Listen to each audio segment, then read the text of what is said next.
Once, there was a time when birds did not fly.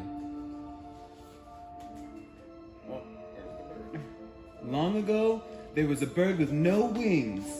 She hopped to get everywhere, and one day, she was out looking for a stick, and she saw a cat. And the cat saw her, and she started hopping away fast as she could. But it was too fast, but thankfully, she survived. Then, that night, she thought to herself, I'm tired of getting chased by predators. Yay! I wish I had something to help me blend in and get away from predators. Aha, she said. I wish.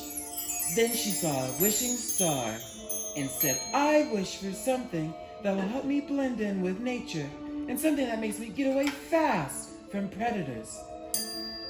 And then, the next day, she woke up with feathers and wings. Give me a little bit more time, a little bit more.